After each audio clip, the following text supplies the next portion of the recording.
운전대만 잡으면 폭군이 되는 사람들의 소름 돋는 심리. 평소엔 법 없이도 살순둥이 남친이 운전대만 잡으면 눈이 돌아서 쌍욕을 해요. 인터넷 커뮤니티에 하루가 멀다고 올라오는 시청자들의 가장 흔하고 깊은 연애 고민입니다. 평소에는 천사처럼 다정하고 온화한 사람이 차 안에만 들어가면 왜 야수로 변하는 걸까요? 이런 모습을 보면 정이 뚝 떨어지기도 하고 어쩌면 이게 진짜 숨겨진 본 모습이 아닐까 덜컥 겁이 나기까지 하는 것이 솔직한 심정입니다. 도대체 왜 인간은 운전대라는 도구 앞에서 이토록 잔인하고 폭력적으로 변하는 걸까요? 행동심리학에서는 이 기괴한 반전 이면에 인간의 나약하고 유치한 본성이 숨어 있다고 합니다. 가장 먼저 우리가 주목해야 할 핵심 원인은 자동차라는 밀폐된 공간이 주는 치명적 착각입니다. 우리는 운전석 시트에 앉아 문을 쾅 닫는 순간 사방이 단단하게 막힌 독립된 방에 들어가게 되죠. 이때 우리의 뇌는 엄청난 안정감을 느끼며 동시에 완벽한 익명성을 얻었다고 착각합니다. 내가 누구인지 상대방은 절대 알 수 없고 서로 얼굴을 대면하여 대화할 일도 없으니 사회생활을 지탱하던 가면이 순식간에 벗겨집니다. 이것을 심리학에서는 제가 정립한 개념인 유리방패 착시 효과라고 명명하고 있습니다. 두꺼운 철갑과 유리가 나를 완전히 보호해 주어 어떤 행동을 해도 안전할 것이라 믿는 것이죠. 일종의 유아적인 전능감에 깊이 빠져드는 상태입니다. 하지만 투명한 유리는 나를 지켜주는 방패가 아니라 내 추한 내면을 보여주는 어항일 뿐입니다. 이 착시에 눈이 멀면 인간의 이성은 마비되고 가장 원초적이고 거친 공격성이 여과 없이 튀어나옵니다. 두 번째 치명적인 원인은 바로 자동차를 자신의 신체 및 자아와 동일시하는 현상 때문입니다. 크고 비싼 차량의 운전석에 앉아 있으면 그 차의 크기가 곧 나의 권력이라 오해하게 되죠. 그래서 다른 차량이 내 앞에 끼어들거나 뒤에서 경적을 울리며 신호를 보내는 행동을 단순한 교통 상황으로 받아들이지 못하는 겁니다.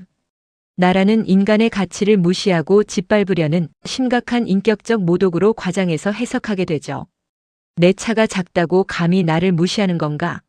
어디 감히 내 앞길을 가로막고 지랄이야? 이런 분노의 밑바닥에는 차량의 덩치를 자신의 사회적 서열로 착각하는 심리가 깔려 있습니다. 도로 위를 달리는 수많은 타인의 차량을 사람이 아닌 그저 차가운 기계 덩어리로 보기에 상대에 대한 도덕적 죄책감도 마비되는 것입니다. 세 번째는 정보의 지독한 불확실성이 만드는 적대적 의도 귀인 성향의 극대화 때문입니다. 일상생활에서 누군가와 어깨를 부딪히면 우리는 상대의 표정이나 눈빛을 즉시 확인합니다. 미안해하는 기색을 보면 분노는 쉽게 가라앉지요. 하지만 도로 위에서는 상대의 얼굴이 안 보입니다. 오직 무례하게 머리를 밀어넣는 차체나 갑자기 눈앞에서 깜빡이는 브레이크 등만 보입니다. 뇌는 이렇게 정보가 제한된 불투명한 상황에서 상황을 가장 악의적인 방향으로 소설을 씁니다. 저 인간이 나를 엿먹이려고 일부러 저러네. 나를 위협하려고 고의로 급제동을 한 거야. 이처럼 타인의 단순한 실수나 서툰 운전 실력을 나를 향한 계획적인 공격으로 단정 짓는 것이죠. 내가 먼저 공격당했다는 억울함에 휩싸여 더 잔인하게 보복하려는 악순환이 시작됩니다. 네 번째 원인은 통제 불가능한 환경이 유발하는 극심한 스트레스와 좌절감의 폭발입니다. 도로 위는 내가 아무리 운전을 잘해도 예상치 못한 정체와 돌발 상황이 끊이지 않죠.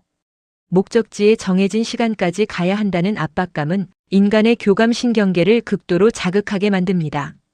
내 마음대로 상황을 통제할 수 없다는 무력감이 애꿎은 타인을 향한 분노로 표출되는 메커니즘입니다. 평소에 억눌려 있던 스트레스와 억압된 감정들이 운전이라는 합법적 핑계를 만나 분출되는 것이죠. 어쩌면 도로 위는 일상에서 쌓인 패배감을 타인에게 배설하는 가장 쉬운 하수구일지 모릅니다. 나보다 약해 보이는 차량을 사냥감으로 삼아 자신의 억눌린 우월감을 확인하려는 본능입니다. 그렇다면 이 괴물 같은 운전대 폭주 본능을 스스로 억제하고 치료할 방법은 무엇일까요? 가장 명확하고 강력한 실전 행동 지침은 앞서 언급한 유리방패 착시 효과를 깨부수는 겁니다. 시동을 걸기 전 차량 룸미러를 똑바로 보며 이 차는 방패가 아니라 투명한 어항이다. 라고 자기 자신에게 소리내어 명확하게 각인시키세요. 내가 지금 짓고 있는 일그러진 표정과 욕설이 주변 사람들에게 실시간 생중계된다고 믿는 겁니다.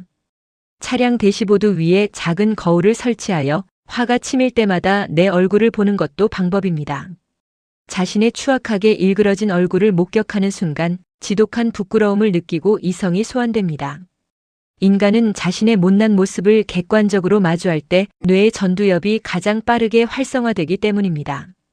이것이 행동심리학이 증명한 거울 치료의 힘이죠. 더불어 도로 위의 다른 차량들을 기계가 아닌 존중받아야 할 인간으로 치환해야만 합니다. 앞차가 깜빡이 없이 급하게 들어올 때 길을 잃어서 당황한 초보 운전자인가 보다. 정말 화장실이 급해서 저러는 걸지도 몰라. 처럼 상대의 사정을 유머러스하고 관대하게 해석하세요.